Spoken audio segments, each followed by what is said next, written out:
Welcome back to the Balance Sheet, where we cover all things in the world of women's wrestling. I am one of your co hosts, King Ajar. Hey, what's up, everybody? It's Billy. And oh my goodness, do we have a lot to cover this week? It is a jam packed, wall to wall Yes, sir. edition of the Balance Sheet. We have so many topics, but we're going to start right now with the match behind me, which is Money in the Bank last night, LA, Intuit Dome. It was a sold out building, although for this match, it was not a sold out match in the sense of a lot of the fans, and I talked to one who was very upset that he spent $700 for his ticket and $700 for his girlfriend's ticket, and they missed both first two matches, and they came in right as Becky and Lyra were about to hit each other. That's tough. So I don't know what it was, something with logistics, something with parking. But when you watch this match, don't let the empty seats distract you. What are your thoughts about the match behind me? Well, real quick on the thing with the, down in that area in LA, being from there, I went to a Rams game last year. Uh, More than half of the parking is at all of these kind of uh, independent lots. And the word is that people had to park and repark if they went to the earlier show, and it just turned into a madhouse. Because if you only came into the for the last show, you had people leaving, you had people leaving to come back in, and all that. So, unfortunate. The match was really, first of all, Naomi winning is incredible. Um, hits all the right emotional moments. Uh, there's this really cool thing that happens when someone who really deserves it, like I tweeted, Naomi, you deserve a chance were invented for moments like Naomi winning this match. Um, what I love too, though, is that the fans actually respect the work she's doing so much as a heel right now that she didn't get a "You deserve it" chant on the show. They tried to do it. If anyone hasn't seen it, on the after show, and Naomi was getting emotional because Big E was giving her flowers about how proud he was, and she turned to the crowd chanting "You deserve it," and she goes, "I need you guys to shut it," and starts yelling at him. It was pretty classic. If you haven't seen it, I would seek it out. I was super happy for Naomi. Victory lap time. What did we say? October, November. Naomi is the one who threw Jade onto the car. She's got to turn heel. She's got to go crazy. And wouldn't it be perfect if she won Money in the Bank? Um, all of our old episodes are up. Maybe we'll go back and research exactly what the earliest episode was that we said it, but we said it a long time ago. Um, and we're not, insiders or prognosticators. It just made too much damn sense for her to win. It made too much sense. It's perfect. Um, the match, real quick, before I kick it to you, I thought it was really well worked. Um, I thought Roxanne was a really, really great glue person in this match. That is the gnarliest bump I've ever seen Alexa take, probably on purpose at least. I know she's got injured on a couple bumps, so I don't want to, uh, make that seem like a small thing. But across the ribs, um, you know, those ladders are not forgiving on that side of it, and she got and her full body weight hit on her stomach. So no, I think you're gonna touch on it. They didn't do anything insane, which we're fine with. We don't need blood and guts. We don't need people getting injured. I love the spot Roxanne did where she countered Rhea's Razor's Edge onto the ladder, and then did the flip off the ropes, the lion tamer off the ropes onto Rhea.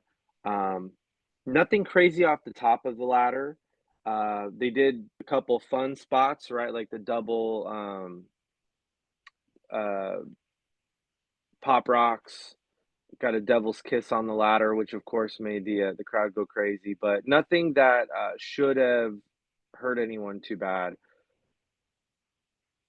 But the work was really good. It was a good match. It was laid out well, um, and the right winner. So, what'd you think?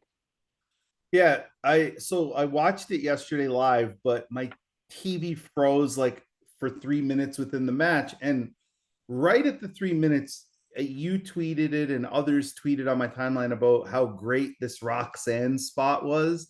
And I'm like, what are they talking about? It's Yeah, just when it it came was good. back, it was like Roxanne was laid out somewhere. So obviously I missed it. I went back and I watched the match twice, yesterday night, this morning, and it's the cleanest worked Money in the Bank women's ladder match. Nothing was risky, nothing felt borderline unsafe.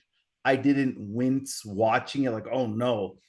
And honestly, this match didn't have any real high flyers in it. I mean, who are the high flyers in this match? Alexa Bliss with the twisted bliss, and Stephanie and with the spinal tap that she does. Naomi Springboard, yeah. springboard. Naomi can be, at times, but this was more of a strategic ladder match, like trying to put it in the right spots. Take out Rhea, throw all the ladders on top of her.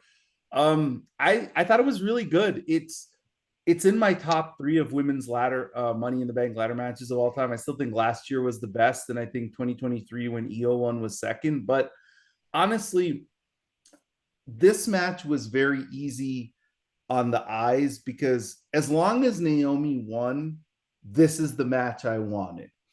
If Right. Naomi didn't win, my complete analysis of this match would change. But Naomi won because when you look at this match on paper, there are only two winners who it could have been. Naomi is 99%, and then Roxanne would have been the 1%, which is Yeah. she's been beaten so much that it would make sense if she won the briefcase, because it's like, oh, okay, now she's going to get the title. So they have to kind of weaken her a little. But Naomi's the only winner. Like when you look at this match, like Alexa Bliss, no, she's already won it. Rhea is a walking briefcase. She doesn't need it. Stephanie Vaquer, it goes against everything in her character to win the briefcase. Like her whole thing is, I'm the Dark Angel. I could beat you. I could beat three people at once. Why do I need a briefcase? And honestly, they have Julia exactly where Julia needs to be, which is take the US title off of Zelina, because clearly that's her goal. And honestly, she winning that title is going to be huge for the title, because I think the title will get time and it'll get real matches because it looks like on paper Triple H's affinity for Julia. My review of the match was, I was very proud of Alexa Bliss. I have been a card carrying member of the Bliss Fits for a while. I have always been an Alexa fan. She was very nice to me at a meet and greet. That might be a little bit of the reason. But the truth is, I saw the star of Bliss coming back in NXT, and she really worked well in this match. Like, she got so much flack for 2018 that I really believe she read all of it online. That she did Yeah. nothing, she didn't bump, and then she won. This time she took some really good bumps. Other The than six that, for six, everyone participated I in it. thought it was, That's yeah, what was that's good. the other thing I liked about the match, is that everybody got to shine. I think the Devil's Kiss is the most over move in wrestling. Quite honestly, I can't think of one that's more over in any company. Like, what other move has that kind of reaction right now? Because when she did it to Rhea on the ladder, I was like, oh, this is going to break the internet, because the one person they want to see her give the Devil's Kiss to is Rhea, and it's like elevated on a ladder. Oh my goodness, it was great. I liked the match. I rewatched it. It's a very easy watch. I will say this: I think it went a little long. I think Yeah, it it went was. a little long. It was 25 minutes. It was not like 18, normal WWE women's pay-per-view matches or PLE matches go 18 to 20 when they get the time. This went 25. And honestly, I think it could have ended at 20. But for what it was, I liked it. And honestly, now it's really about how they book Naomi with it. And you know what? I want to see her win. She's going to win the belt, but I want to see her be a complete menace for at least like 2 months. Like, Yeah. I want to see her terrorize everybody. Like tomorrow night, I want to see her like Io's interviewing, and I want to see Naomi come up right behind her and be like, hey, proceed with caution. I want to see her do it to the NXT champion. I want to see her do it in TNA. I want to see her go everywhere with the briefcase because I just don't think there's a better marriage of character right now and the briefcase than Naomi. Yeah, I'd agree with that. It happened over your shoulder a couple minutes ago, but um, listen, I've been kind of reflecting lately. You see some of these numbers Rhea's doing on social. The pop continues to be extraordinary, and we probably don't talk about her for her being the biggest star in women's wrestling. We don't talk about her enough on the show, and that's not because we don't like Rhea. I think since we've been doing this, um, it's been harder to say like, she's had this um the matches that we'd want and stuff. Because I think even Rhea fans would say that the live matches didn't go the way that they wanted them to go. And we covered those when they happened. But um listen, Rhea is over in a way that puts the whole roster, men included, pretty much to shame. I will say what happened over your shoulder a couple seconds ago. Stephanie is so over. I actually saw the crack, the only crack I've seen in Rhea's armor with the crowd. She got a little booed for pulling Stephanie off the ladder. Mm-hmm. Yeah. Um, so obviously that matchup, the scenes of the two of them standing in frame together and then fighting, um, that's an insane matchup. That's going to do insane money someday. Um, And, it's just a matter of when they pull the trigger on that. But the crowd was going insane for just the two of them going at each other. Obviously, the devil's kiss spot. But pretty much everyone turns into a bad guy when they're fighting Rhea. And Stephanie's crowd and backing held up very, very well. Back to Rhea real quick. This isn't the episode for it, but um, I know in an episode soon, maybe next week or the week after, we're going to talk about some really great ideas that we have for Rhea.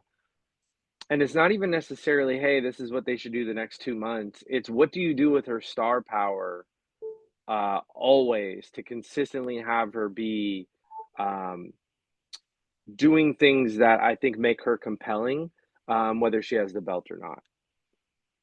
Yeah, I think the reason we don't talk about Rhea to the degree we want to is because they themselves as a company are riding her coattails of how hot she is and how over she is. And they're not really doing anything long term with her and flushing out a story for her, a character. Right. Her character is her character, but the stories for a character of her magnitude and her popularity are semi, to be honest, mediocre. Number one, she's the ultimate badass babyface who basically whined her way into a WrestleMania match that she Right. had no business belonging in because she lost to Io because she took her eye off the ball. That's her fault, right? That's not a bait. Yeah. That's her fault.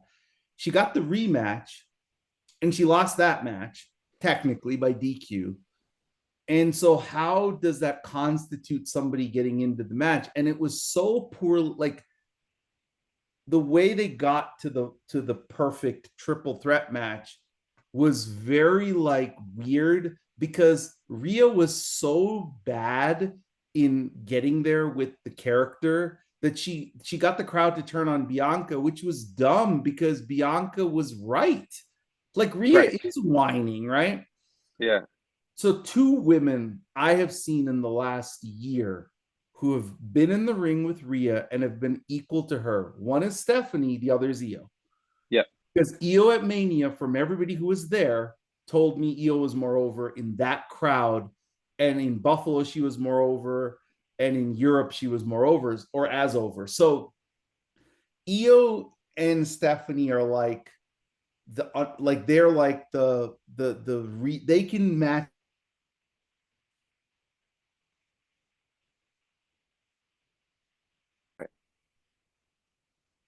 Yeah, Pat McAfee, he goes, "Oh, Rhea's the favorite in every match she's in."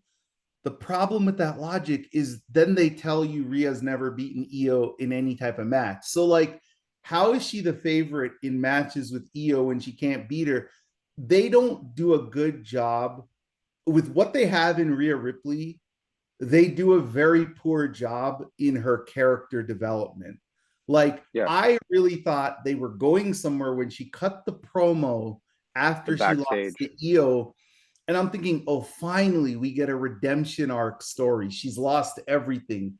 She lost the belt. She lost her boyfriend. She lost her friends and Bianca. She's kind of on an island. She doesn't have Damian Priest anymore.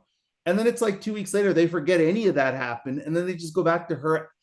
That's why somebody coined, and I'm going to give Brock 316 on Twitter the credit for this, that she is the walking briefcase because she literally whined her way into a title match Right. and then loses the title match. And then the next week comes out and points at the title like, okay, Io, I'm coming back for this down the road.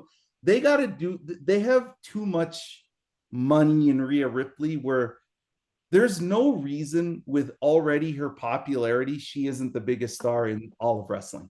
Like, Yep. seriously, if they really like treated her the way they mapped out the Roman Reigns character, they could have easily the biggest star in wrestling, not just in women's wrestling, in wrestling, because Yep.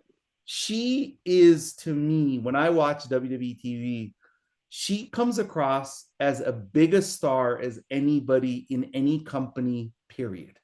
Yep. Like, her presentation, her look, the crowd reaction, the signs, the commentating. Yeah. So, well, someone pointed out when she welcomed Stephanie to the main roster, that backstage where she walked up, the pitch, her pops are as loud or louder than anyone in all of wrestling, but the pitch is different. And you hear tons of women screaming actually in that one. And you know, demos are a real thing. And we've long argued that obviously age demographics matter, appealing to women matters. Um, and if you don't understand why, it's because men are the easy catch when it comes to wrestling. Yeah. Diversifying your show in a way where the women are A, coming on their own, they want to be there, right? So that's step one, where you have women coming to the show and enjoying the show because they feel like there's something there for them. And then B, on top of it, you have couples who are able to come together because they both enjoy, right? So Rhea obviously, I mean, if you just look at TikTok, gets them to corners of the globe that most superstars don't get to. Um, Real quick before we move on to Becky and Lyra, thoughts on I know you said Naomi was the perfect winner, so you want to see her be a menace. Um, Anything else that you want to add on the ladder match? No, I think the only thing for me next year is I would like to see a scenario where they have multiple people who could win and the story could be told. I get, Yeah, like, I'm perfectly fine with how it was done this year because Naomi was the only winner and she had to be the winner. But I want it like last year. I loved that it could have been Io again. It could have been Tiffany. It could have been Naomi. Like, Naomi could have won it last year. And a lot right. of people were clamoring for it. So I hope next year we get a group of women that, feel like it. And I hate to say this, but I don't think Rhea Ripley needs to be in a ladder match. And I don't think Stephanie Vaquer needs to be in a ladder match. Like, honestly, I would keep those two out of it because, yes, they have massive star power, but they don't need briefcases. Like, the briefcases should be used to elevate a character, story, or a character. Like, a Roxanne Perez to me should be next year's winner. That would Yeah, be, I would have her win next year. I agree completely. I actually think that the Royal Rumble is so special because it's the only gimmick match to me all year that Roman Reigns shouldn't even feel is beneath him. Like if he's not champion, Roman Reigns is happy to be in the Royal Rumble because if he wins it, he just goes directly to get his spot back. Um, I like the Money in the Bank to be a little bit more of a desperate Hail Mary. Mhm. Naomi hit rock bottom, wants to be a menace. She's a perfect winner, right? You know, the story has to match and it needs to be like from afar. That's why Tiffany was a great winner too. Rhea Ripley, someone who, you know, has booking that strong, the Royal Rumble is a better Yeah. spot because they've established that from the very first Royal Rumble too. The Money in the Bank is truly like more of a wild card because again, if you're already a main eventer, you shouldn't want to be in a ladder match. Like if you can help it, right? Like I do think booking them like they're real human beings, and it's like, why would I'm Rhea Ripley. Why would I want to be in that match, right? Okay, Becky Lyra. We Yeah. have a new second ever women's intercontinental champion. Um, Becky Lynch defeated Lyra Valkyria with a roll up and a handful of tights. Um, this was the first match on the card that had the full crowd. I thought the crowd was decently into it, though. We got the "We Want Truth" chants, so shame on everyone who did that during the women's match. I was highly annoyed, so I'm going to call it out.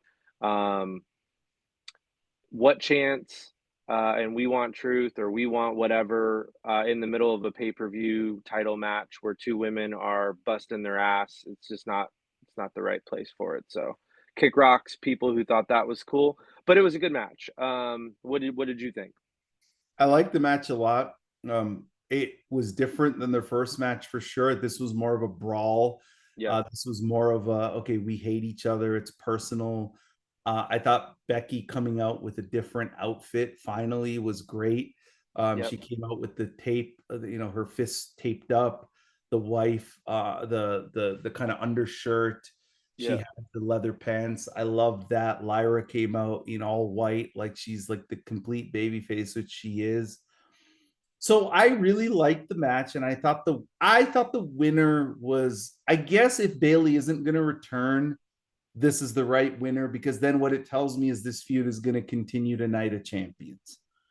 And I hated the ending of this match. Not Mm. not how Becky won. Okay. Becky winning with the tights is fine. The stupid raise my hand. With No, nothing else, do it hated it. again. No, do it all four. No, put the belt on me. Yeah, I know Lyra at the end gave her the German suplex and gave her the Nightwing, and okay, she got her heat back, as they would say, but it just makes the babyface look like a dork. Like, Yeah, to me, what it should have been is Lyra, put up her arm and then like clotheslined her, and that would have really popped the crowd. But to make her do it multiple times, then just to beat her up, it makes Lyra look like a sore loser, and it makes Lyra look really like, lesser than. And honestly, I didn't like it. I thought they were really doing a good job with Lyra. She cut some really good promos. I thought she hung with Becky. I thought the crowd was finally getting into her bird character and her, and she's a phenomenal in-ring wrestler. I don't think that's how you make a baby face look strong. Like, I almost wished Lyra didn't. I almost wish Lyra was so distraught by losing the match that she refused to raise her arm and she walked out. And then on Raw, they told the story like she almost came out and apologized to Becky and said, set her up. Like, they could have done something. I just didn't like the ending. I thought it dragged on and it looked stupid. So other than that, I love the match. Look, whether people want to give her credit or not, because it seems like Becky is polarizing now. It never was this way with Becky Lynch, but she's very polarizing. There's a percentage of fans that do not like her anymore for whatever reason. They just think she's either A, overrated, B, she's, they say Becky Hogan, and a lot of it she's brought on herself, by the way, with what she did with the Bailey stuff, because if that was her idea, she deserves the heat. But she's one of, and I'll get to this later, she's one of, in my opinion, the 4 best women's wrestlers of all time. And I will unveil the other 3 later in a segment. But to me, she's in the top 4. She deserves all the credit. She elevates every single match she's in recently since she came back from having the Yeah. baby. And I'm a fan, and I liked the match. I hated the ending. Yeah, a lot to unpack there. The ending, I hated as well. I actually think if Lyra just loses, pull the tights, whatever, maybe they have a blow off match and she loses again without that kind of spot that makes her look dopey. I think you've positioned Lyra well, defamed Becky. Her fans would argue, her people, her detractors would say didn't. I'm going to side with she absolutely has helped elevate Lyra. Um, Lyra has elevated herself, right? The promos were much better than I thought she was capable of. So she's growing. I, I've I, so the exposure has really shown people what Lyra can do. So job well done from Becky on that. Did think Lyra looked like a dum dum after the match. Mhm. I would have liked to see Lyra lose this feud if she's going to lose a feud, and then in a couple months she could be an EO Sky Lyra Valkyria, just a fun Saturday night main event that's like a 2 or 3 week feud, just so we get a cool match out of it. Um, I think Lyra should be very well positioned to be one of the women that we want to see win Money in the Bank next year, right? So she's going to be in between the Intercontinental title and the world title for the next year or so, and I think that's the right place for her. So job well done on that. Whereas you could lose the Intercontinental title and then you fall and you're beneath it, right? And I don't think that's the case here with her. Like, unfortunately for Chelsea, her losing the US title to Zelina, she's not someone who we think, oh, she might be the world champion in the next year or two. It just didn't elevate her in that way. In fact, she's now lost to Zelina like 10 times, her and her people. So it's done the opposite effect. Becky being one of the greatest ever, I absolutely agree with you. I like that she came out in a different look as well. The way she's wrestling lately actually reminds me of, like, stylistically of how Stone Cold got good matches in the later years of his career. It's just very brawling, couple big spots. Nothing too insane, but some good grappling and stuff. So that part has been good. I did have a side conversation with someone about the Becky thing, and she's leaning into it, which is why it's going to work. You look at the horsewomen, Mercedes, which we're going to talk about, just literally collecting belts. And she's got the mid card title, or what was the mid card title over in AEW, the TBS Championship. This is a little bit, Becky having the IC. It's similar. Some fans don't like it, and I think the backlash specifically for Becky has been her career was made on being the anti Charlotte Flair. And for the last 5 years, she's booked a lot like the Charlotte Flair that she made her career on, being the anti version too. And that's from someone who, I specifically asked, what's with the Becky Venom? And my response to that was, well, she's clearly in promos and after acting like it's matching her character. So I think it works, but um you do hear some of the behind the scenes stuff of what goes on, and we don't know if any of that stuff is true, but I think fans have latched onto that. I saw a couple tweets last night. It was like, oh, Charlotte actually lost to Tiffany, da da da da da. Well, Lyra is not going to be the Intercontinental Champion forever, so she was going to lose to someone. Better she lose in a way where it keeps her in this realm than below it. Yeah. Lyra has really grown on me as I know she's a great wrestler. I know she's a great professional wrestler. But in this feud, I have seen charisma, Yep. which is very important to me and how I judge wrestlers, come out in areas I didn't think she could do. Like I made this comparison to you on our chat. Until the Becky feud, I just looked at her as Athena, which is she's a really good wrestler. Like she's great in the ring, but I don't see anything after that. Like she's a mechanic to me. But what I have seen of Lyra is I'm like, oh, okay, she's got some spice to her. She's got some juice. And I don't know if it's because Becky is that good in bringing it out of her, because the test will be Lyra's next feud, right? Can Lyra have the same level of commitment to bringing this out of her character in the next feud? And that will be the trick, because with Becky, it's easy because Becky is so good at getting that kind of heat. And I know Becky's Yep. always going to get cheered. She's Becky, but like I thought she was great in this feud in like basically being an ass. And I thought that, the fans kind of turned on her, which is what you're supposed to do. So I loved it, loved the match, hated the ending. I agree with your placement of Lyra. I would have her in the tier below like she'd be at the top of the next tier. So like if you have your top 5 women, she could be 6 to 10 at any time, but she should And never be out of the top 10. and they can easily pull off a where she's a main event of Raw if they want to give Io a fun TV title match, or even Saturday Night Main Event, and she can lose it, and it would be great for Io and great for her. And the expectations from her fans won't be like, "Oh man, you built her up just for her to lose the title match." So I agree exactly. She's right there where she should be in title matches that nobody expects her to win, but that's a fine place to be at this point in her career. And honestly, I think we haven't broken this news yet, but I don't think anybody realizes Io has the Roman Reigns contract.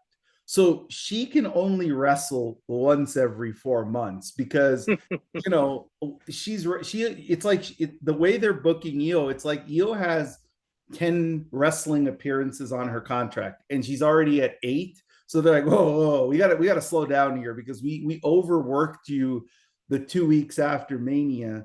And because you have like I don't know what they're doing with Io because like I know as an EO fan now that they like her and they respect her and they treat her as a top woman. I mean, like I said, if people used to always be like, oh, her language barrier, she's doing Minute Maid commercials now. So I'm not worried anymore about EO. Clearly, if Triple H says you're going to go beat Bianca and Rhea at the same time in Mania, he loves EO. But the magic of Io is she needs to get those like she needs to be wrestling because as over as she is, she could get more over if she can wrestle because she's so good in the ring. So I don't know what they're doing with Io. Actually, I don't know what they're doing with Tiffany. To be quite Io honest, both of them. Io is the only champion in the WWE sphere, Raw, SmackDown, NXT, that has not defended their title since Mania. Mm-hmm. The only one. The only one I know, and it's like if they at least had made the match with Stephanie open challenge. I'll put my title on the line. Let's go. And it ended the way it ended. Fine. At least she defended the title. But So, yeah. yeah. So how preposterous this is like if you had Steph Curry on your team and you're like, you're not allowed to shoot threes. It's like she's got the aura. She's great backstage. She's great in segments with Kyrie. She's great in the crowd. She's great in the Minute Maid commercials. But she's transcendent shooting threes, and that's wrestling matches. So let's get Io Sky back in the ring wrestling. I've not Yeah. heard anything about her being banged up, but for goodness sakes, like a little bit of this part of what we're talking about is tongue in cheek. Let me go direct. Sick of women not defending their belts in big moments like the PLE last night, like the Saturday night main event. You have a champion who has a 102-mile-an-hour fastball. Let's let her frickin' throw it. I felt like last night, this is just my opinion.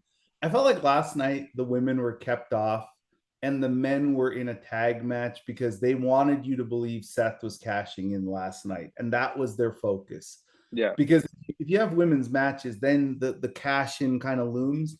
But the Naomi character is Naomi's not going to do it when you expect her to do it. Naomi's going to do it when you don't expect her to do it. So, Right. I know we want to talk about Passport Moné, but before we do, I want to talk a little, like I want to spend a minute on AAA Worlds Okay. Collide. Did you watch the show? I saw highlights of it. Yeah. Okay. So of the women's match. So AAA Worlds Collide has a very the original. I'm not talking about this one, but we'll get to this one. The original 1994 LA Sports Arena has a very special place in the history of professional wrestling. For anybody who listens to this podcast who loves Eddie Guerrero. Yeah. Before he did what he did, Chris Benoit, Too Cold Scorpio, Rey Mysterio Jr.,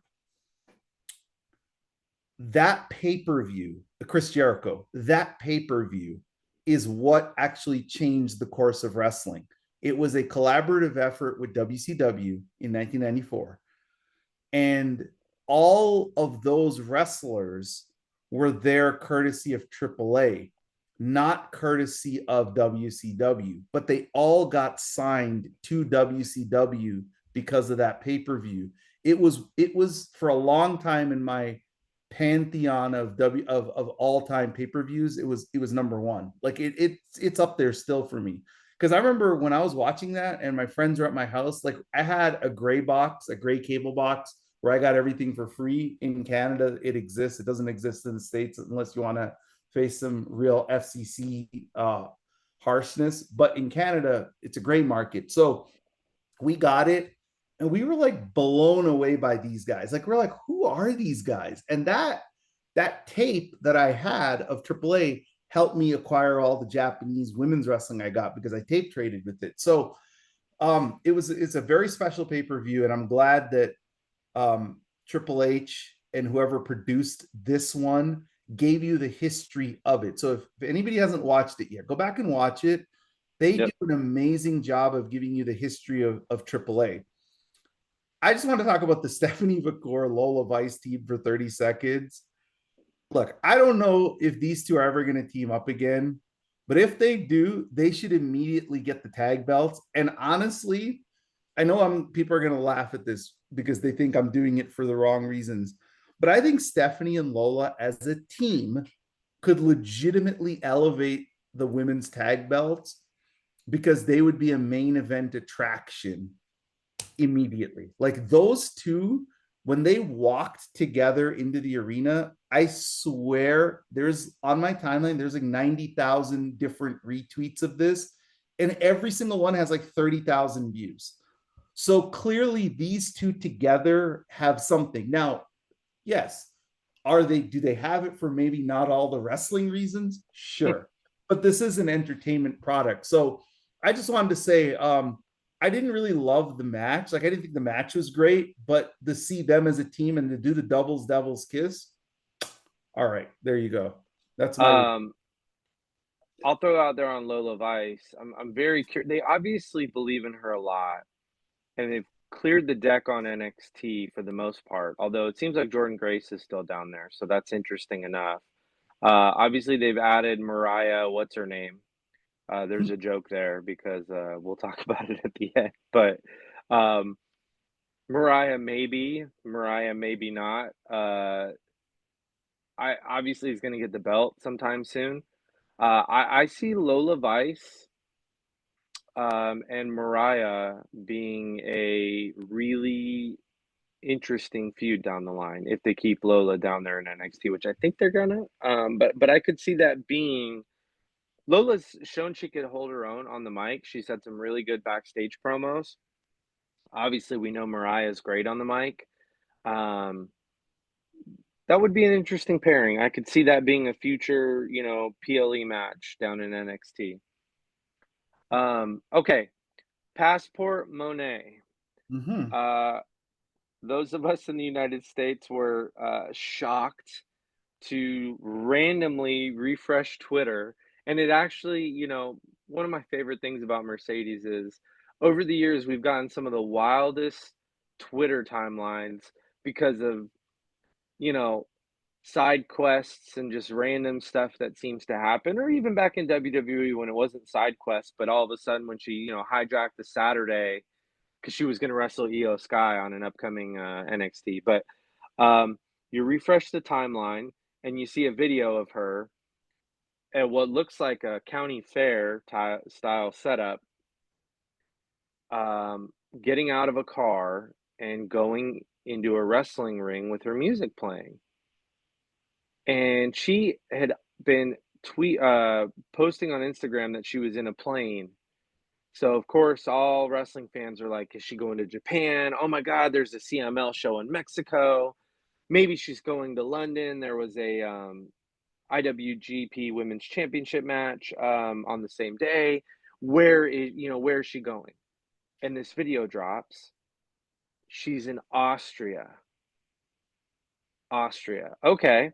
What the heck event is happening in Austria? It is the Prater Cachen wrestling event, which is a yearly wrestling event that's held in Austria. Oh, that's cool. Oh my God, Mercedes showed up.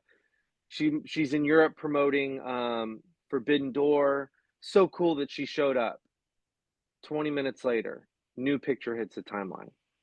She's holding a belt. Zoom in. It's a pink belt. Oh, she's holding her own belt. Why is her hair? Why is she sweaty? Zoom in. That's that's not that's not the Owen belt. I will take credit. There's a fact. I got the first response from someone on site who confirmed she wrestled and won the title. It's on Twitter. I said, because everyone else was like, "Oh, she must have attacked the champion to set up a match that they're going to sell going forward." The guy who was posting the videos, I was like, "Did she wrestle?" Because she looked like she wrestled. Yep, she wrestled and she won the EWA Women's Championship. Responded to my tweet. So I kind of helped break the news from Austria. EWA, European Wrestling Alliance. So Mercedes Moné, Passport Moné, is your new Eastern Wrestling Alliance Women's Champion. The owner of this event, or the promoter of this event, told fans a couple weeks ago that there would be a surprise American woman showing up to wrestle on the card, and that's all he said. It didn't make its way out of Austria, and he said in a news interview later that he wanted to do this for the faithful people who show up to his event every year. I'm sure he's going to make money off of her next title defense, but I thought this was wrestling is wild. What a crazy thing that no one ever would have guessed would happen. My story about this is, so I'm on I'm sure you probably have calls similar to this in what you do. I was on what's called a 6+6 call, where basically I have to forecast out the next 12 months of the year. 6 months this year, 6 months next year, which is, the last 6 months of this year, the first 6 months of next year. It's called 6+6. They do a bunch of them, 8+4, 10+2, whatever. This is a laborious, painful call. They suck. Yeah. It's like I started this call, so I'm 2 hours behind Eastern time. So I started this call at 10:30 my time. And my controller and my director of analytics, the person I partner with on this stuff, and the director of finance, the three people who are on the call with me, this call went for 6 hours. Okay. So basically, I got done at not even 6 hours, like 4 p.m. my time. So 4 p.m. Mountain time is when it got done. So what is that? That's like 5.5 hours. Okay. So obviously we are all on this call and we're going through account after account, line by line, and it's painful. And there are going to be times where, I put the video on mute and I say, hey, I got to just check my phone. One of those times I saw a bunch of this like video of her getting out of a van, but she had all her belts, but she was in ring gear. So I'm like, oh, wow, how nice of her to make an appearance at a convention, right? Like in Austria. That's Yeah. what I thought it was. And I didn't think anything of it. Then I saw your tweet, but it wasn't your tweet about the guy confirming to you that she wrestled and won a title. You said to her, you're going to need somebody to hire to carry all your belts. And she says, I really do. And then I'm like, wait, what? She won another belt? And then I kept looking through it and I'm like, oh, and then I pieced it all back together. Like, oh my goodness. Like she showed up at an event, wrestled, but this is like a Zapruder film situation where nobody has footage of this match. Did it actually happen? I saw the picture of her lying down outside like she was sleeping. And I'm thinking, oh, she actually wrestled a match. And then, then my mind went to the business side. Okay, she's not cheap. She's expensive for an independent promoter.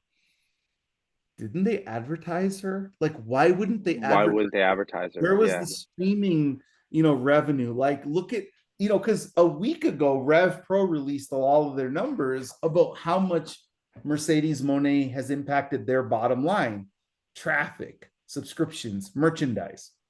So if you have somebody who's going to draw you money, why are you not promoting it, right? But they didn't advertise her. She showed up literally as like a shock.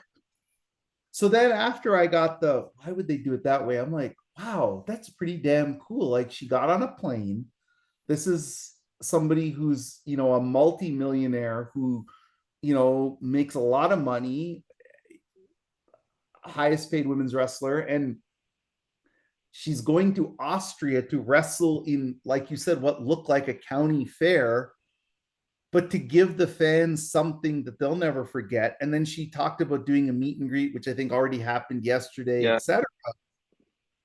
I think it's one of the cooler things that any professional wrestler has done. And I think that she embodies the spirit of 80s wrestlers. Like she reminds me of Bruiser Brody or Stan Hansen or like individuals who like were their own kind of booking agent. Like they wrestled in NWA on a Monday, and if Mid-South wanted to pay them $10,000, they would go to Mid-South and work. Like she's embodying that spirit, but doing it like the Mercedes Moné flair. And so here's my really hot take. And I know people are going to think I'm slighting her, but I'm not. So I thought about who are the 4 most impactful women's wrestlers of my life. And I came up with 4, and this is not an order thing. It's just, these are the 4. It's Manami Toyota, because I feel like she set the blueprint for what women's wrestling would eventually become because of the inspiration she gave to all these women and what she was doing in Japan. Obviously Mercedes Moné is there because of what she means to this generation, what she is, the glass ceiling she has shattered. Becky Lynch is another one. And Io Sky. Those are my 4. And so what I did was I took 2 Joshi women's wrestlers and I took 2 American women's wrestlers, and that's kind of my 4. And what I'm not saying is these are not the 4. I'm not arguing are these the 4 best women's wrestlers ever in terms of in the ring. I'm not saying they're the 4 most over women, because Trish Stratus wants a word, Stacy Keibler wants a word, Chyna, Elizabeth's not a wrestler, but Chyna, Lita, they all want a word. Medusa, probably in the ring. My point is, like, for what they embody, everything, like the promo, the matches, the impact, these are my 4. But I will say this. I don't know if I'm ready to say Mercedes Moné is the best women's wrestler of all time because that fluctuates for me, but I am willing to make this claim. I think she's the most important women's wrestler ever. Ever. I'm not talking about this generation, I mean ever. And why I say that is because if you look at professional wrestling from when she won the NXT women's belt in February 2015, now we're in June 2025, which is 10 years and 4 months. The impact she directly had is seen even to the women's Money in the Bank match that just happened last night. So you look at 10 years ago, a Roxanne Perez, a Indy Hartwell, a Mariah May, the woman in the ring right behind you, Lyra Valkyrie, right? They're all watching and they're like, oh, wow, I can be a women's professional wrestler, but not participate in bra and panties matches or have mud fights or these stupid things that they were doing like mid 2000s. And while I love Trish Stratus, and I have friends of mine who are friends with Trish Stratus because we're both from Toronto, and I've done events with her and I've met her a bunch of times. And she might be my like crush all time of women's wrestlers, maybe her or Elizabeth, but like her in the ring, I would never put her up there with Sasha Banks, Becky Lynch, whatever. My point about Mercedes though is she, if you look at all of the footprints that she has walked, her and Bayley really changed women's wrestling, the perception of it in North America. Like they had a killer match, they outdid the men. And from that point forward, women's wrestling has never been taken for granted for long periods. Yes, there are periods that it kind of goes like this, but like you're still going to get quality women's product every year and they're going to get prominent placements. And I really believe it's because of that match. Like that match, while it may have been surpassed in terms of in-ring work, the impact is forever. And then I look at her being the first woman to main event a main roster WWE show. And then to be the one half of the first ever all African American main event, not women's main event. That's the thing people forget. They're the two first Black wrestlers to main event a WrestleMania against each other, right? Yeah. Okay. She institutes the women's tag belts, and we've gotten some really good moments out of that. But here's my case for her being the most important women's wrestler ever. Styles P, you know, the rapper, has a saying, your favorite rapper's favorite rapper. And I will make the case that Mercedes Moné is your favorite wrestler's favorite wrestler, because if I give you the list of all the women she has enhanced in her career, it is literally a Hall of Fame arc. Bayley, Becky, Charlotte. She doesn't get the credit for this one, but Alexa a little bit, because she gave Alexa a little edge to her, like in NXT and on the main roster. She resurrected Asuka. Her and Bayley resurrected Asuka. Asuka was like a dead character for a while. They made her a top babyface again. She brought Bayley back. Bayley was kind of floundering, and then she with the heel turn brought her back. She brought Becky back. People forget how crappy Becky's title run was until going terrible. Right? Okay. So then we're like, oh, Bianca. What about what she did? What about what she did with Carmella? Right? Like she made people like, oh, Carmella. She had Lacey Evans over for a minute. She got Lacey Evans over. That's hard work. Okay. She made the tag titles feel special with Bayley. She made the tag titles feel special with Naomi. She got people to care about NXT again when her and Bayley went on their run, and when she went and wrestled Io. Remember, that was when her and Io wrestled. That was the first time NXT beat AEW head to head for a while, right? Yeah. Because of that one match. Okay, she leaves WWE. She goes to Japan. Kairi Sane. We didn't even know what Kairi was doing. She comes back, has an amazing match with her. But then we hear about Azumi Hazuki in the triple threat. Okay, we don't want to talk about the Mayu match. Like how she pretends like it doesn't happen, I'll pretend like it didn't happen for her. But then we go to this tournament in Long Beach. There are 2 women who get put on the map because of her. Willow, Stephanie Vaquer. Okay, so she injures her leg. She goes away. She comes back. Has the match with Stephanie. And I mean, look, you can say what you want. Stephanie could end up, when it's all said and done, Stephanie could end up surpassing her as a more over star, but it's only because she had the match with her. And I think that, what she's doing for these independent promotions makes her the most important women's wrestler of my life.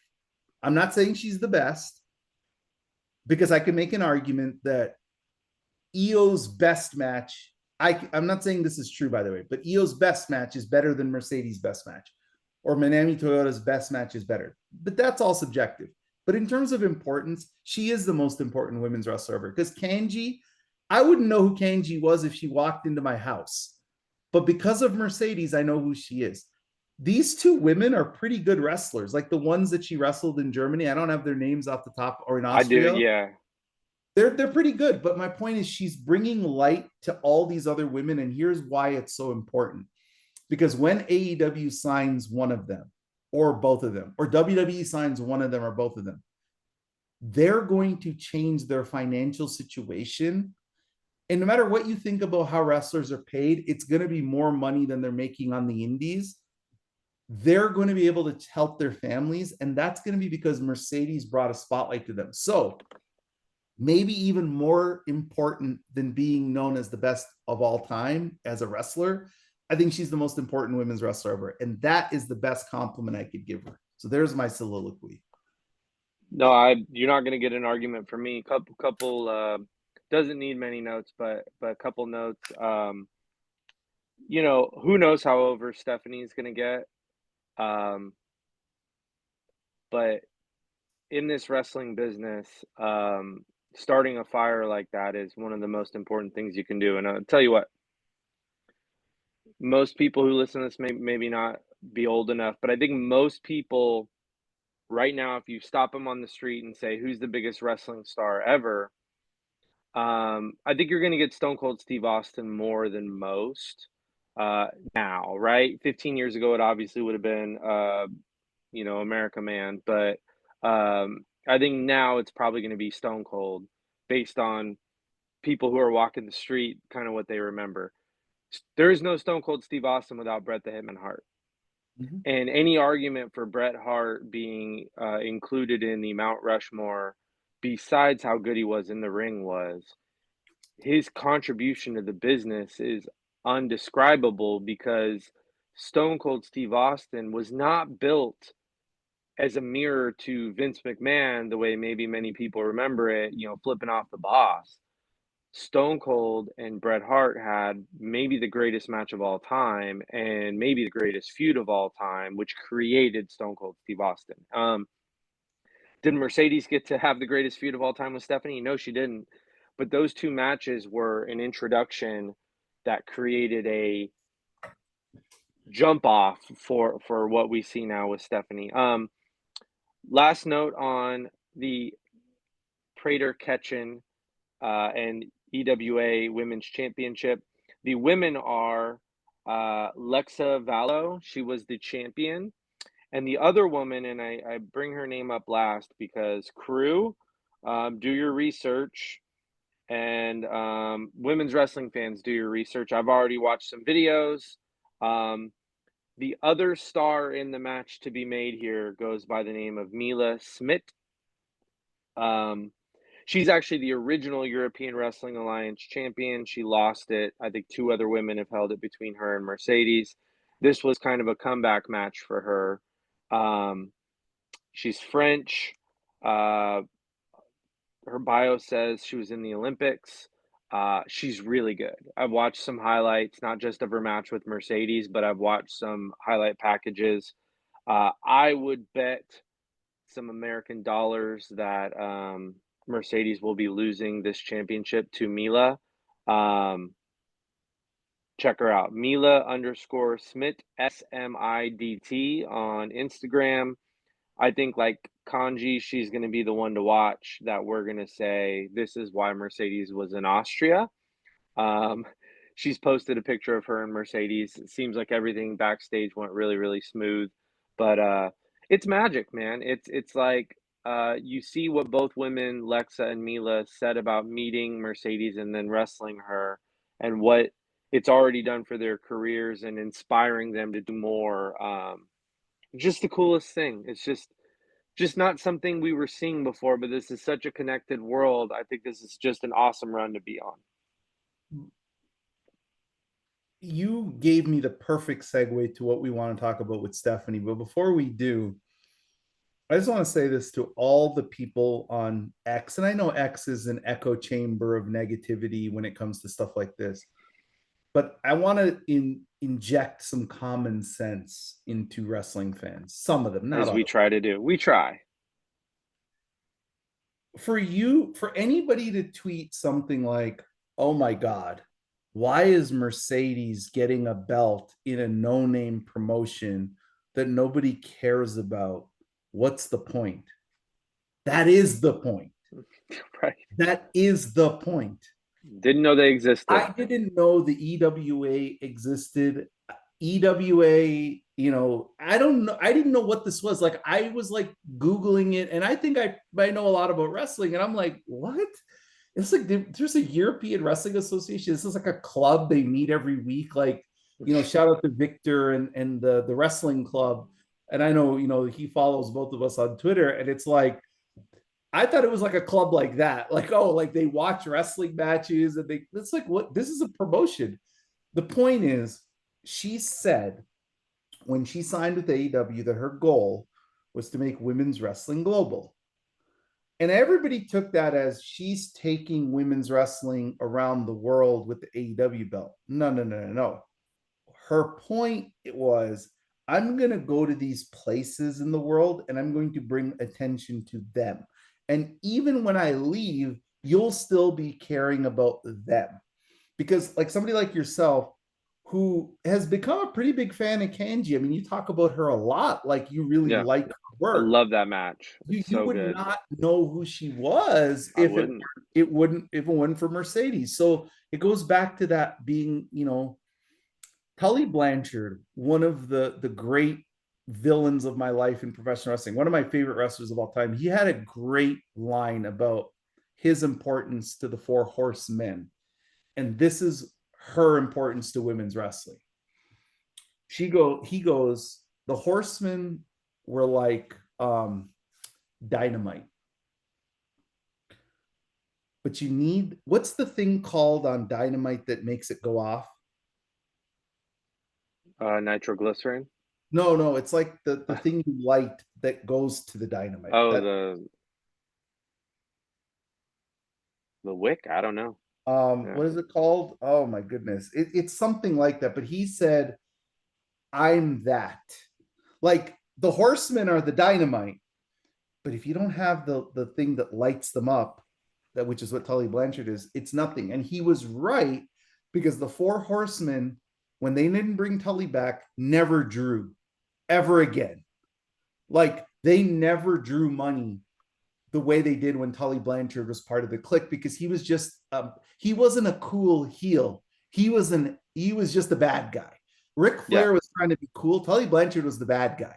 And Shawn Michaels says Tully Blanchard was the most influential wrestler in his life, other than Ric Flair, because he said he was just a bad guy. Mercedes is that thing, and I cannot believe I don't have it off the top of my head, but she's the thing that's lighting up the dynamite. Like women's wrestling will blow up. She's going to be the reason why, because she's making us pay attention to territories all over the world, because she is such a big star and has such a rabid fan base that they follow her everywhere. And so for people who don't understand why she's doing this, then they're missing the whole plot of what she's trying to do. She is on a mission to grow women's wrestling across the globe, not just in WWE, not in AEW, not in TNA, across the globe. And she is a draw. And again, I'm not going to go over the numbers again. We can save it for another episode, but you go look at Rev Pro's numbers, go look at New Japan's numbers. This promotion, EWA, they're going to get my money the next time she goes back there, and they charge $5 to stream the match. Like, we're all going to pay for it who's in the crew, and that's bringing money to the promoters. Like, Yep. people don't understand that wrestling promoters are a lot of things. They're greedy. They're not going to pay Mercedes's number unless they know they're going to get the money back. Well, and I don't know what it costs to be in that crowd.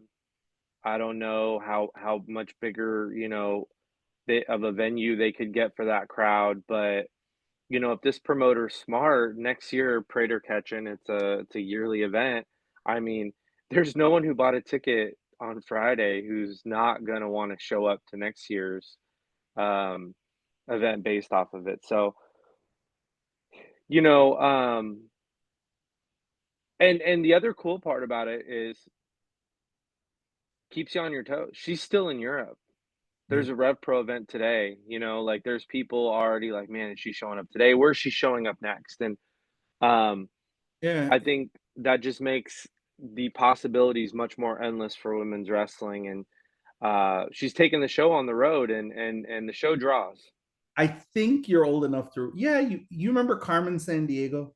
Yeah, of course. There Where you in the go. world is Where in the Mercedes world is Moné? Mercedes Monet, right? That's the thing that I thought about. But you talked about her being the spark for Stephanie Vaquer's explosion, right? The way Yeah, Bret Hart was for Stone Cold Steve Austin. And so I don't want to take credit for this, but I'm going to give you the analogy about who I call supernova Stephanie Vaquer.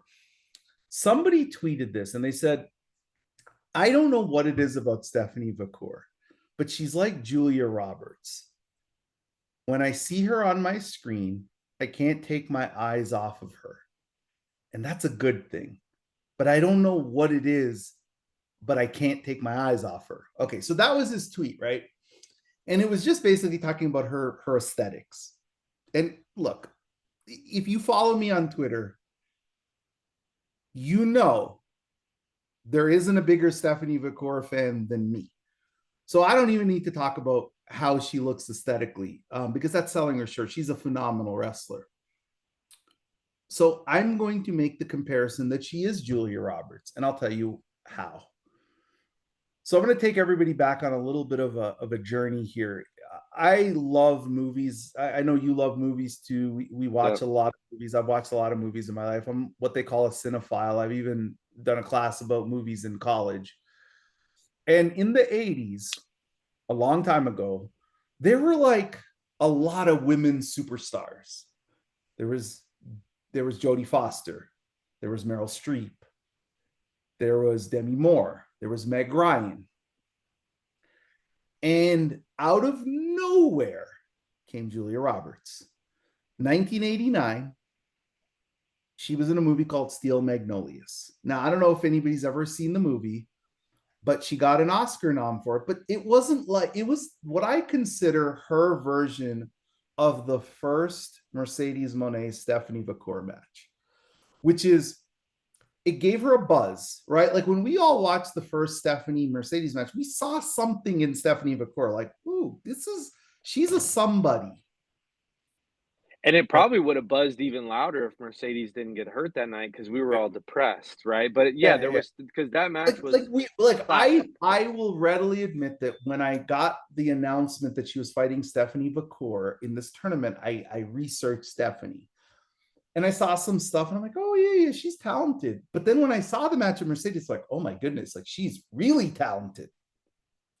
Still one of my favorite matches of Mercedes Moné's career, and probably my favorite Stephanie match of all time, if I'm being honest. It is my favorite Stephanie match. Yeah, it is, part one. But then you get the Forbidden Door match. That's Pretty Woman. Yep. So you have, Julia Roberts is like, she's in the background. You have all these superstars and she's in the background. And just like that, when Pretty Woman comes out, which I consider the second Mercedes Stephanie match, she becomes the biggest star, just like that. Yep. And in that, she replaces Demi Moore, Meg Ryan, Meryl Streep. Meryl Streep, Susan Sarandon, all of these great women. Sorry, Bianca Belair, Roxanne Perez, Julia, Charlotte. Becky. Just like that, I think Stephanie Vaquer is the wrestling equivalent of Julia Roberts, where she came out of nowhere, but now that she's here, she's going to be a tsunami. And other than maybe Rhea Ripley, she's going to take everybody's spot. And I'm not so sure that if her and Rhea have a match, the crowd isn't split. Because other than Io and Rhea, I have not seen a woman in the ring with Stephanie, including the second Mercedes Moné match, where Stephanie wasn't the most over person in the match in terms of the crowd. And the reason I bring up the Julia Roberts thing is Julia was never supposed to be the big star. The other women I mentioned had a pedigree. They had a trajectory to get there. Like they started out here, then they had theater movies, then they here. Julia Roberts went from here to here in 2 movies, just like that.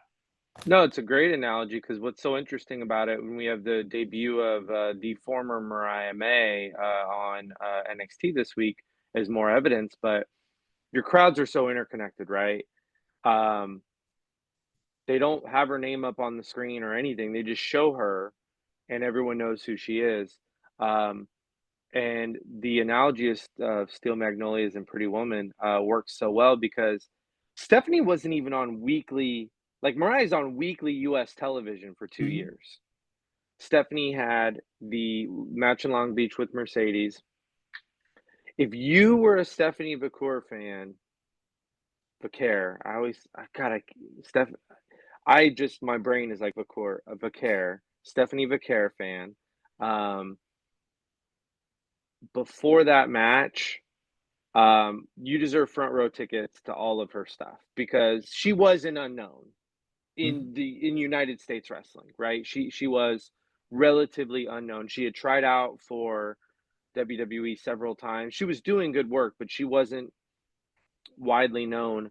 Research how many times her name was tweeted before that match was announced with Mercedes.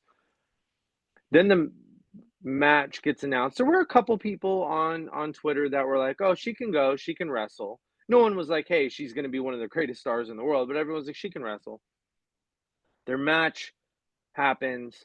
Even Mercedes sold it so well. If you recall, she wins the match and she gets up on and sits up and goes, because that was her telling the crowd, like, this woman is incredible. For most North American, for most US wrestling fans, she disappears. She's, killing it in CMLL. Beats Julia for the women's strong title. No one ever talks about that match, by the way. No, because it wasn't that good. It wasn't that good. And then really shows up again at Forbidden Door on AEW TV once or twice. Twice. Physically, one time where she gets physical, one time where she just shows up. They have the Forbidden Door match. She was one of the most over people on the whole card. And then she shows up in WWE, and that fire has burned that brightly since the moment she showed up. So, yeah, it's an out of nowhere. WWE didn't even have to build it. They just had to not mess it up. And they've done a great job not messing it up, truthfully. Yeah, spot on analogy. I mean, no one's going to be shocked if she's the top woman in the profession in a year. Yeah, because even like in 19 over with the crowd wise. Yeah, like after Pretty Woman, right? Still, and I researched this last night, still in most Hollywood circles, the timeline, Demi Moore, who is playing the Rhea Ripley character here, was like Cena's still number 1 and Julia was number 2. But like everybody knew Julia was going to be number 1. Like they just knew it was going to be. Like she was going to be number 1. And Demi Moore, then, goes on a crazy run herself, Few Good Men and all that stuff. But like, when once Julia started to do Pelican Brief and other movies, it's just like she just became number 1. And then it went to the point where Julia got top billing in all the movies that she was the star in. Like she was the first name. And even Demi Moore never reached that where she was the first name. Julia Roberts got to the point where she was like the star of the movie.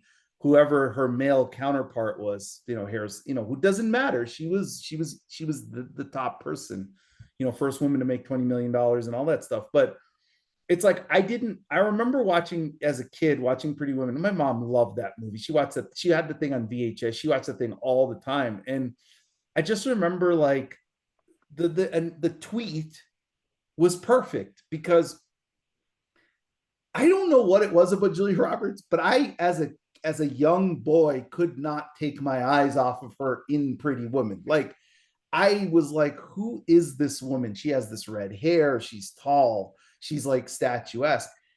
And honestly, Stephanie Vaquer has a lot of those qualities. Like you just cannot take your eyes off of her, like the Frankie Lyman song or the Lauryn Hill song. It's like she is just. Shout out to Danny. He had a great tweet about this. He said Stephanie Vaquer is the best first impression wrestler of all time. Yeah, that's a great tweet. You see her on the match with Mercedes, you're like, oh my God, who's this? You Forbidden Door, oh my God, who's this? Comes on NXT, who's this? She goes out on Raw against Theo, who's this? She comes out on her debut, who's this? Money, like she's just every time the first time you see her, you always have this, oh my God, who is that? And honestly, like I think it's part of the business. You got to ride the hot hand. And I loved suggesting, we've planned Rhea Bianca for a long time, but I got to be honest at this point. I feel like Rhea Stephanie is the bigger match now. Like I just think Rhea Bianca has lost a little bit of luster.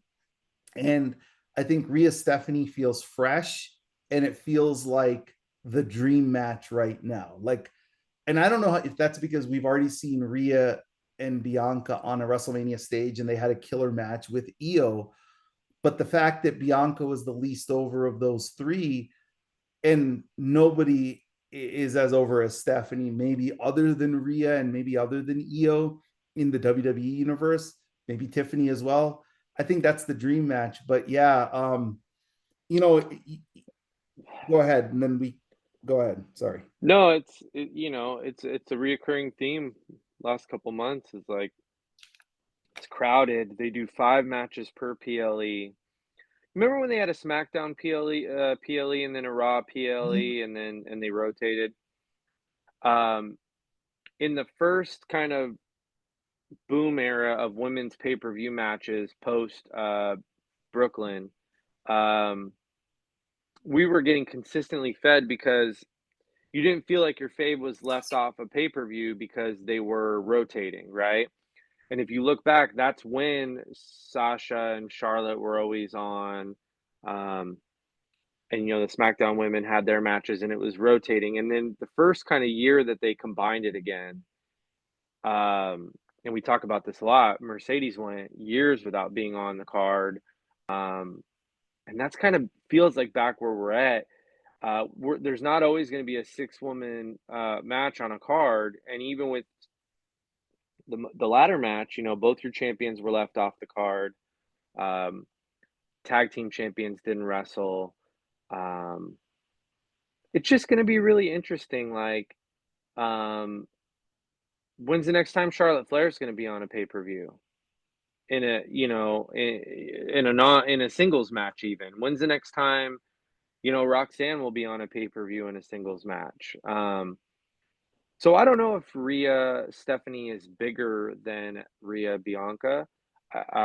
It's certainly huge.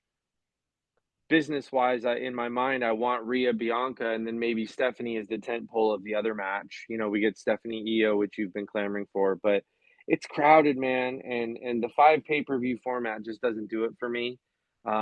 You said people missed the first matches. I mean, they missed 40% of the card. That's Yeah. insane. That's insane. Yeah. I'm not saying they need to run 13 matches like AEW does. I think 6 to 8 is the sweet spot. In a Money in the Bank, 6 is fine because you got 2 really long matches.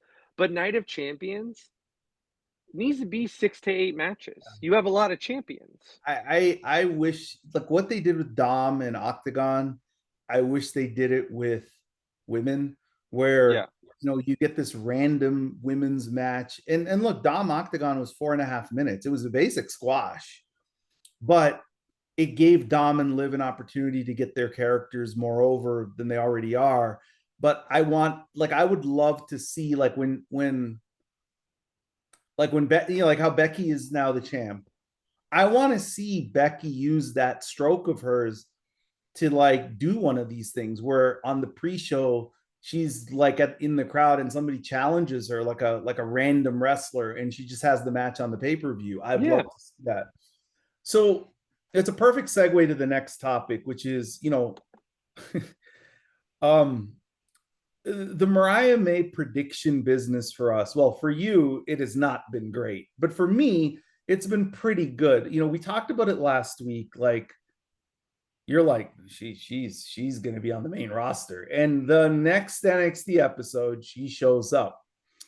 So you talk about I how don't predict NXT very well, apparently, yeah, is really what the issue is. you talk about how crowded it is, and so Mariah May or Mariah, unknown name, last name, debuted on NXT. And I have some thoughts and I'm going to give them right now. Number one, she came across like a very big star. The crowd popped loud for her, the way they darkened the room and they slid the camera over to her, and then you just saw her and people went crazy.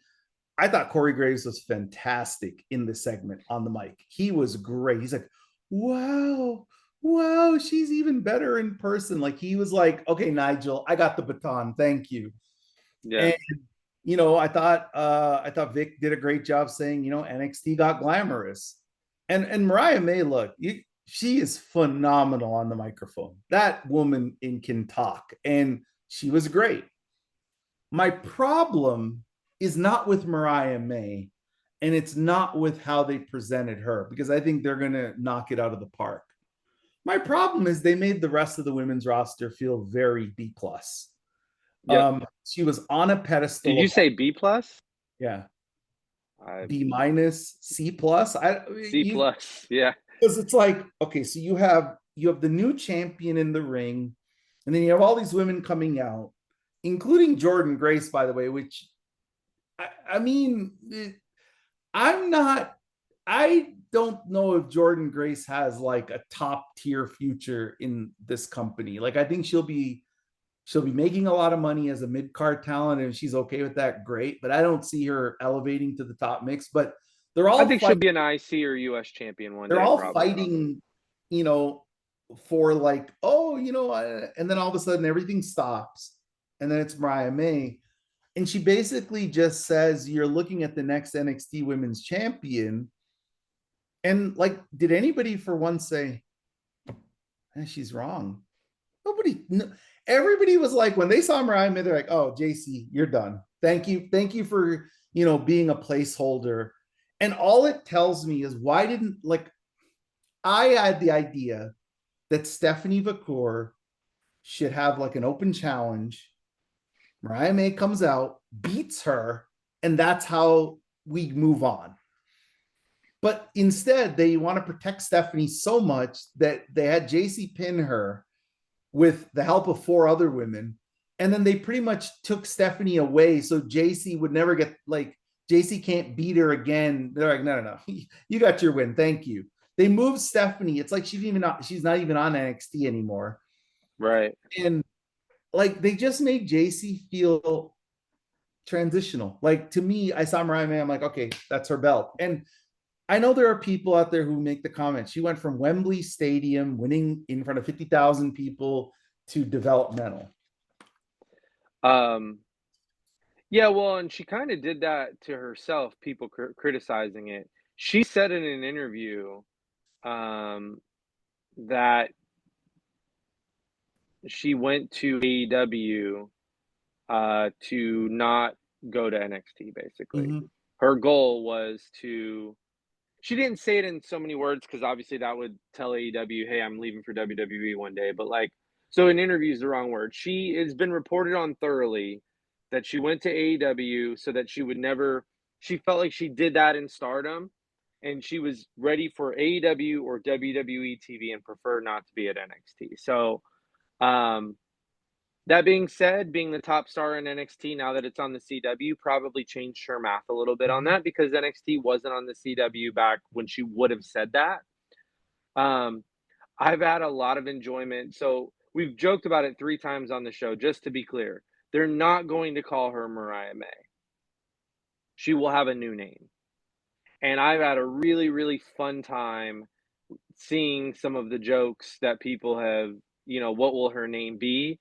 I've seen Mariah Maybe. I've seen Mariah Can, which I thought was funny. You suggested a very inflammatory Mariah Moné. or Money, Mariah Money, right? Well, so do you know where the joke comes from with Mariah Moné? Do you know why I said that? Why? Okay, I'll tell you. So, do you know where the character Virgil got his name from? No. Okay. So, Bobby Heenan, Vince McMahon, Pat Patterson, Ted DiBiase, and Virgil, who became Virgil, were in a room discussing just characters. And obviously, Ted DiBiase always was Ted DiBiase from Mid South, but it was the $1 million man, Ted DiBiase. And they're like, what do you call this guy? Like my bodyguard. And Bobby Heenan made the joke that when he worked with Dusty Rhodes, whose real name is Virgil Reynolds, he would be like the gopher. He'd always get people everything. He'd always be the person who fetched everything. And so Bobby Heenan goes, Virgil. And that's how Virgil became Virgil. It was a rib on Dusty Rhodes. And then the funniest thing is Dusty Rhodes actually came to WWE and they feuded. But yeah, like Dusty, it was a rib at It was a rib on Dusty. Okay. Fast forward. Ted DiBiase and Vincent go to WCW. Bobby Heenan, they're like, well, we can't call him Virgil because that's WWE trademarked. Bobby Heenan goes, Vincent, as in Vince McMahon.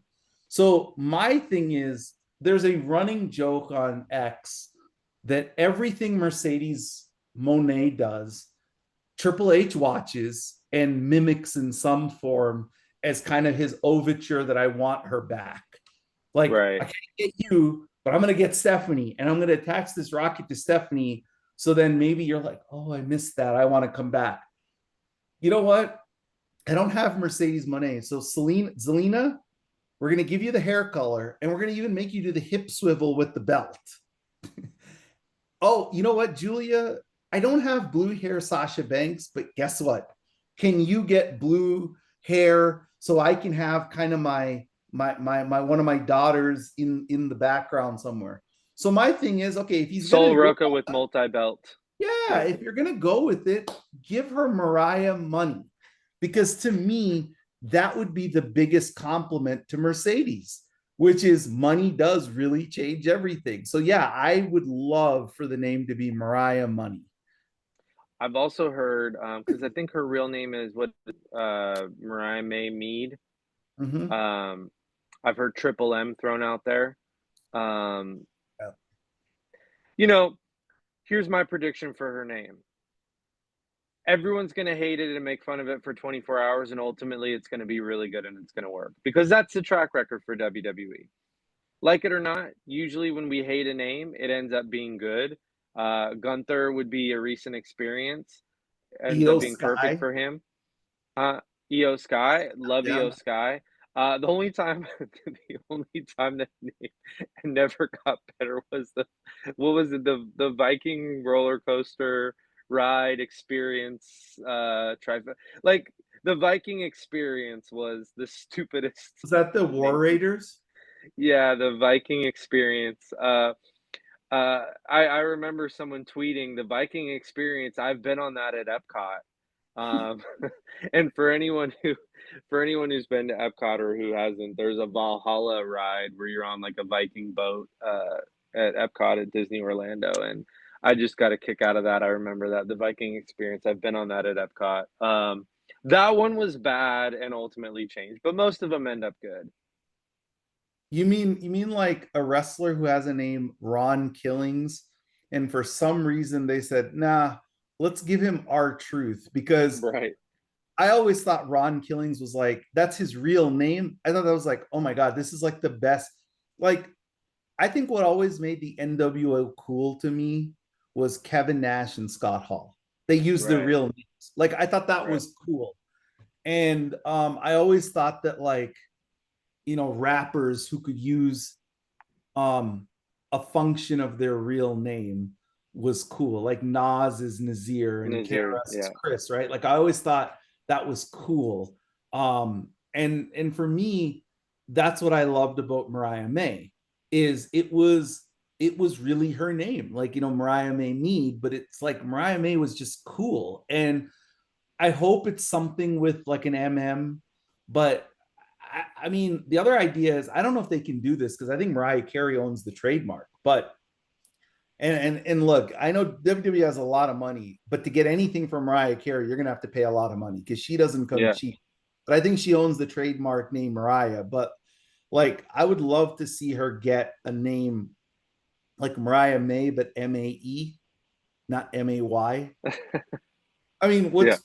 that would be good, Yeah. right? Yeah. So hopefully we find out on Tuesday. It'd be weird to not have her on the show on Tuesday the way they introduced her.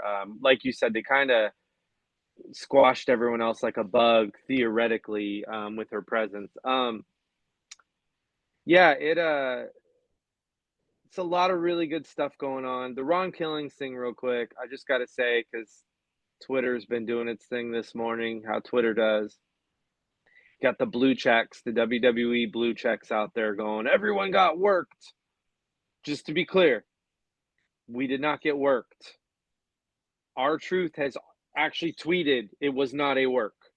His son responded to Triple H saying it was a work, enjoy the show, as cap. Multiple wrestling outlets have reported that R-Truth was in negotiations to appear there. We were not worked. Do not let TKO tell you and Triple H tell you that they have some grand plan and they're playing chess 4 steps ahead of us. They're not. Triple H, it boils his blood that he had to change his plans because of fan and actually locker room backlash. He hates it. Don't let him get away with the lie. Make sure we all know that they changed their plans because of the way we reacted. R-Truth was not going to be brought back. Yes, he lost to John Cena on Saturday Night Event. If they were bringing him back and this was always a work, why did he get squashed by JC Mateo? Yeah. JC Mateo. Yeah. Why did he get squashed by Jeff Cobb? Yes. Yes. Speaking of name changes, but it was not a work. They changed plans and brought R-Truth back now as himself, Ron Killings. Yes, they already had a shirt ready. Guess what? Shirts can get made pretty quickly. I actually know. Yes. I, Hey, I I, have mine I, too. you have yours on too. Yeah. We'll talk about the shirt in a minute, So but so I got a quick story about this. So yeah, while we were recording, I texted my friend who used to work in old WWE, never worked in TKO, as part of, there was a lot of layoffs and buyouts and all that stuff behind the scenes, and this person was one of them. And I messaged this person last night after the truth thing or killings thing, and I said, hey, is this, are we being worked? So I got the response while we're recording, and the response was, if anybody says it's a work, it's bullshit. And the person basically broke it down for me simply. The plan was never to renew him. He was making too much money for what they used him for. And they did not expect the backlash that they got from not only the fans, but the wrestlers, the actual performers. They did not expect top stars. I'm talking tip top stars, Rhea Ripley for one, to reply right under it that this is, storyline aside, this is genuinely heartbreaking. And then like them to wear his shirt on Raw, and then crowds to just hijack segments. every week, right? Like they don't like that because now you're telling them you're dissatisfied. And the one thing that this regime doesn't like is bad press. And so, as it's not an accident that as Except for WrestleMania week, they welcomed it then for yeah, whatever well, reason. you But know what? They welcomed they took a lot, they got punched in the face a lot with bad press, and slowly, you know what they did? They gave you evolution. yeah, And they brought in Mariah and they did things to make you forget about the nonsense that they were doing during WrestleMania week. But this person who used to work there told me that this has happened before with WWE. And this person said people are so short-sighted with the memory. Daniel Bryan. He yep, did the high spot, went a little overboard, choked, was choking somebody on TV, got fired, right? Because sponsors were like, can't put that on TV. And he went out of character, got fired. And then the crowd started to slowly take over. And they didn't like that. And they brought him back. Now they yep, brought him back months later, like 2 months. This was quick, but this person told me that if you were to take a poll of WWE wrestlers on who the most beloved person in the locker room is, he's going to be number one or two. Natty would be the other person. Like on the women's side, it'd be Natty, and on the men's side, it would be Truth. Like he's like the OG of the locker room. Like to the point where when he made Brock crack that time, which is one of the best R-Truth segments of all time. right, Lesnar went backstage and wanted to work an angle with him. Like he wanted to actually work like a match with him. right. And like, oh no, but Brock, you're a main eventer. Come on. But he was that like, it's R-Truth though. Like, who doesn't love truth? So yeah, we were not worked. It was a sense of, but this is the positive.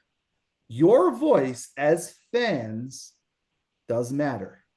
Yep. So when you go to, like, I know you didn't mean it this way, but when you earlier in the show said, hey, for all you people who during Becky and Lyra's match chanted, we want truth, or what, or we want truth, kick rocks. And I get the sentiment because, like, the Just women. hate that they did it during the only one-on-one women's match. Yeah, I agree with that. But sometimes bullying in this case works because they hijacked so much WWE program with these chants and the signs and the tweets that they did change course and they did course correct. And now, he has a new deal, so not only did he keep his job, he got a new deal. And what I think is good is that no matter how much we think TKO is changing wrestling in some cases for the worst, like their monetization of the mat and turnbuckles and ladders, which it's like, ugh. They do listen because they have no Yeah. choice because we still have the power with the money we spend. So yeah. Yeah. No, I mean, I think Natty's got a contract for life, because she'd be the female version of R-Truth, like you said, and you just look at her birthday party, and you got people breaking kayfabe to have a great day with Natty. Yeah. The so tongue in cheek, I will say, isn't it so cool that the biggest thing John Cena's farewell tour gave us was that R-Truth is now more over than ever because John Cena is R-Truth's boyhood hero. Yeah. No, but I mean seriously, it's like put the truth stuff to the side for a second. This Cena farewell tour is such a disaster It's bad. that the Yeah. biggest rub that has occurred from this is not with Cody Rhodes. It is literally with R-Truth, Ron Killings. And I love Honestly, R-Truth, but yeah. that is not what this farewell tour. You're supposed to make a new star, have a couple of great moments from the past, which Truth should have been like Orton. It's like, hey, we got a fun couple weeks out of it. God, this thing's been a I disaster. I honestly Disaster. I know we had to spend about 5 minutes on the same amount the time AEW spent on women this week, but Ugh. the thing with the Cena heel turn is, I don't like to judge things right away. Like, everybody thought it sucked. Like after, other than the initial turn, nobody Right. liked anything of it, right? Like they hated the promos, they hated you say this guy won't even change his look. And I said, well, his whole point is you get nothing. And you're like, no, like I want to see something different for your last year as a heel turn. But I'm over it now. Like I have thrown in the towel. I can't. This thing can't be saved. It sucks. Like It's not. I It's I'm unwatchable. crying. Logan I, Paul. well, here's my thing. Actually, Logan Paul was the saving grace last night because when him and Logan Paul started to push each other, I'm like, is he turning back babyface? Is John Cena gonna like? Are they gonna course correct? They're I gonna be think like, they need this to. this thing sucks. Can we just turn him back to babyface at SummerSlam? The period of time is so short. They can't. It's not working. No, it's really it's why it's bad? Because it's like you have all these fans in the audience that have his merchandise and have his signs, and it's like give them the enjoyment of cheering him for 6 months and just let them have the moment. Like I said, I have a friend who's a regular listener to our podcast. Shout out to Michael, his lovely wife Victoria. And Michael is Cena is actually his childhood hero. Like this isn't like an R-Truth storyline. Like legitimately, Michael at his wedding talked about him and his brother wanting to be WWE Tag Team Champions, and he wanting to team with John Cena as like a dream for him when he was a kid. So he loves John Cena. Everything about John Cena is his guy. Yeah. He's admitted to me, hey, this thing ain't working. And honestly, like they just have to change course. Like I don't know how they do it. I know we don't talk about men's wrestling, but like it sucks. And you know why it sucks? Because his matches suck. His promos aren't really, other than the calling Cody his chauffeur, he's never had a real meaningful promo to me. It's very forced and Yeah. it's fake, and I don't Yeah. like it. And they need to change. Yeah. All right. So I know you teased AEW, but I actually got a better idea. Instead of us giving them our vitriol at the end of this episode, if you were looking for that, tune in on Friday to the Have Some Shame posting because they deserve a gigantic call out. Tony Khan deserves a gigantic call out. And one of us will do a nice little 2-minute rant on there about it. I like celebrating the good things going on in women's wrestling in this particular episode. So look for that posted a couple days after you've listened to this video. Any final thoughts to add? Interested tomorrow on Monday Night Raw. It's supposed to be one of the biggest Monday Night Raws in the Netflix era. They have a world title match, but they also have returning, maybe in the modern era of women's wrestling, the biggest actual star, Nikki Bella. Yep. If you think about just star power, Nikki Bella's a star. Say what you will, she's a Most star. well known, yep. Yeah, for sure. And I'm interested in who is her feud. Is it Becky Lynch? Is it Io? Is it Liv Morgan? Liv and Raquel, and you get And the Bella Raquel with twins the coming back. Bellas? Yeah. Yeah, I mean, I am very interested in Nikki Bella. Now, Nikki Bella lives in Phoenix, Arizona. So, it's a good place to bring her back since it's in Phoenix, Arizona. But yeah, I'm excited for that tomorrow. And, last thing before we close, let Io wrestle Hunter. Because honestly, seeing Io do this in the crowd is starting to irritate me because it's like I really miss seeing this woman wrestle.